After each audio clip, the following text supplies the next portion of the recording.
Nama Mawar semakin dikenal orang saat ia berhasil meraih posisi puncak di sebuah ajang pencarian bakat. Tidak hanya menyanyi, kini Mawar pun aktif bergabung dengan sebuah perkumpulan lenong. Aktivitas Mawar bertambah satu sejak ia menjalin hubungan asmara dengan Faisal, terpidana kasus asusila yang kini mendekam di rutan Pondok Bambu. Kalau tidak ada kegiatan mencari uang, biasanya di sanalah Mawar menghabiskan waktu dan bercengkrama dengan sang kekasih. Kepada Faisal, ia paling sering bercerita dan membesarkan hati sang kekasih yang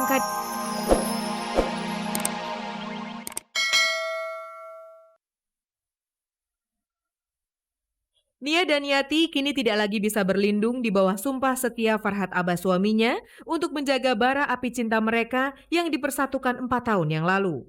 Diam-diam di belakang punggung sang istri, sang pengacara muda itu benar-benar telah melangsungkan pernikahan ketiganya dengan Ani Muryadi, seorang pengusaha berlian yang selama ini disebut-sebut sebagai orang ketiga dalam rumah tangga mereka. Bantahan Farhad dan Ani Muryadi yang selalu menjadi penyangkal gosip akhirnya tidak berarti lagi saat Retno Muryadi, adik kandung Ani Muryadi, secara gamblang mengakui pernikahan tersebut. Menurut Retno, pernikahan yang dilangsungkan oleh seorang penghulu itu dilakukan Ani dan Farhad di kediaman Ani di kawasan Lebak, Lestari. Tidak di bawah tangan kalau menurut saya karena dengan surat. Pernyataan jujur Retno Muryadi itu jelas menjadi jawaban yang mengejutkan atas kecurigaan Nia Daniati selama ini. Yang saya mau tanyakan, katanya ada buku nikah. KUA mana yang mengeluarkannya? Dan siapa yang mengurus gitu? Waktu mau menikah juga saya tanya dengan Pak Farhad apakah seizin istri-istrinya. Ya, istri-istrinya sudah tahu. Dan kakak saya sendiri bilang saya sudah telepon kok sama Nia. Sekali lagi Nia Daniati menegaskan sikapnya kalau ia tidak bersedia di madu. Ia pun menyayangkan tindakan Farhad dan Ani Muryadi sahabatnya yang bermain api di belakang punggungnya.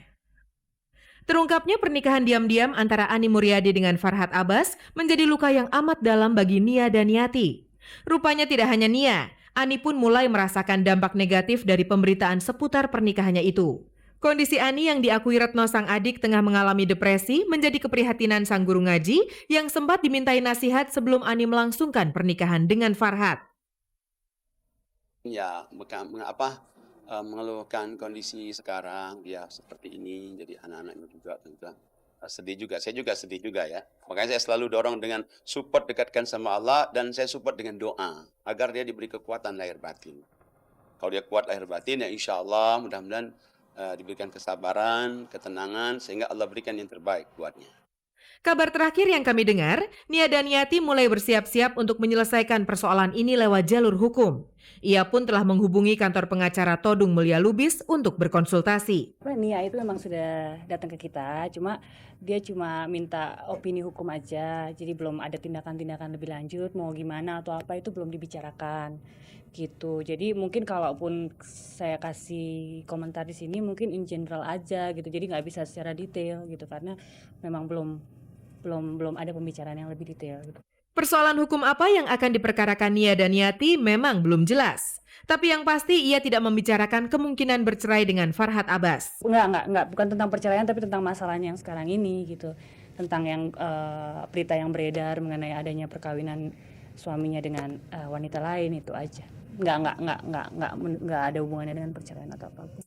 Akankah Nia memperkarakan pernikahan Farhad dan Ani Muryadi yang di matanya cacat hukum? Ya, lebih ke opini yang mengenai gimana sebenarnya status perkawinannya Ani dengan Farhad sendiri gitu. Mengingat kalau menurut Nia kan perkawinan itu tidak pernah didaftarkan ya, gitu. Ya, kita sih opininya sejauh ini bilang ya kalau tidak didaftarkan berarti kan syarat sahnya perkawinan itu tidak terpenuhi menurut undang-undang perkawinan. Jadi ya sebenarnya kalau kita mau lebih jauh lagi sebenarnya itu ada unsur kriminalnya gitu. Berarti bisa dibilang bahwa ya itu perzinahan sebenarnya. Karena perkawinan itu kan tidak terpenuhi syaratnya. Lalu bagaimana komentar Farhad Abbas? Saat kabar pernikahan Farhad dan Ani tidak lagi menjadi gosip semata, Farhad Abbas yang selama ini giat membantah tidak lagi terdengar komentarnya. Namun saat ditemui di acara ulang tahunnya yang ke-29 pada hari Rabu kemarin, akhirnya Farhad Abbas mengakui juga pernikahannya dengan Ani Muryadi yang dilakukan secara agama itu. Pernikahan itu memang benar. Apa yang dilihat, saya sebagai orang tidak bisa mengelak. Karena memang pada saat itu memang sepakat, toh selama bisa menjaga dan tidak menyakiti hati daripada Mbak Nia, itu nikah di bawah tangan. Itu nikah di bawah tangan. Karena alasan tidak ingin lagi menyakiti hati sang istri, Farhad memilih untuk membohong dan menyangkal pernikahannya dengan janda berusia 45 tahun itu.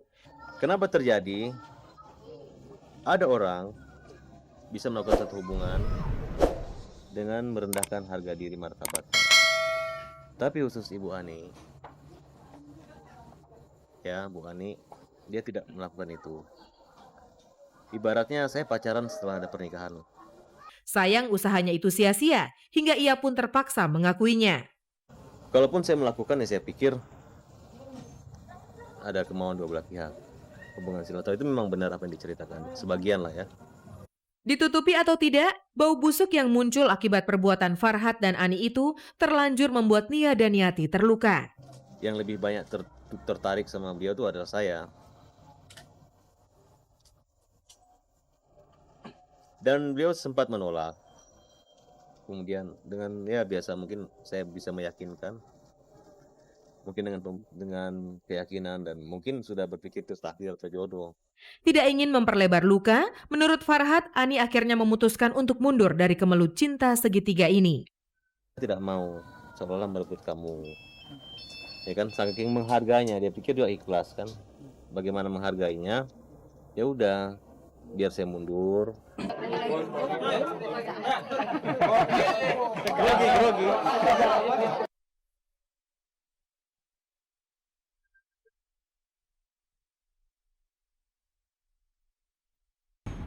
Saya mempunyai sebuah kabar menarik yang baru saja diliput oleh tim redaksi Kabar Kabari.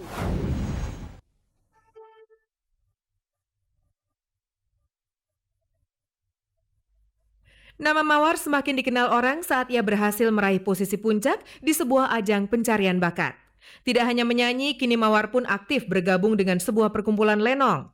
Aktivitas Mawar bertambah satu sejak ia menjalin hubungan asmara dengan Faisal, terpidana kasus asusila yang kini mendekam di rutan Pondok Bambu. Kalau tidak ada kegiatan mencari uang, biasanya di sanalah Mawar menghabiskan waktu dan bercengkrama dengan sang kekasih. Kepada Faisal, ia paling sering bercerita dan membesarkan hati sang kekasih yang kadang merasa terpuruk. Jelas dia baik banget.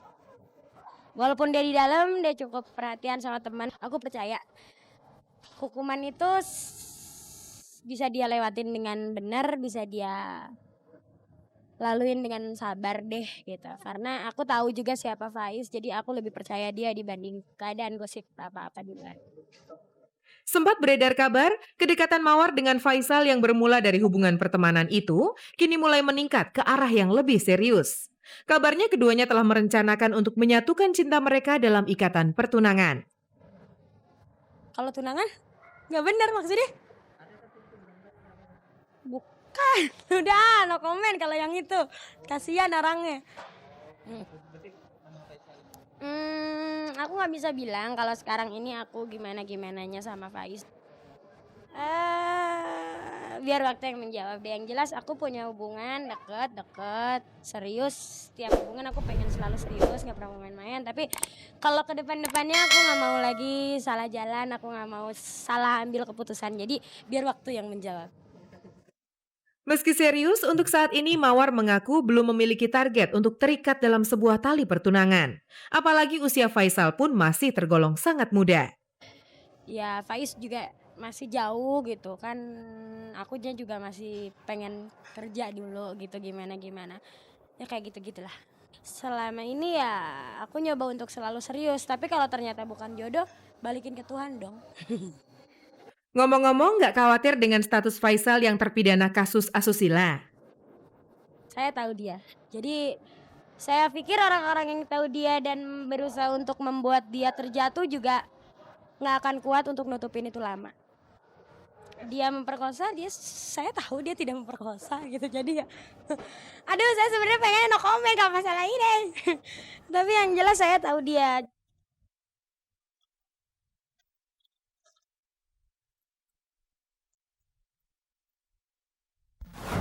Tidak terasa 30 menit telah berlalu dan kebersamaan kita berakhir sampai di sini.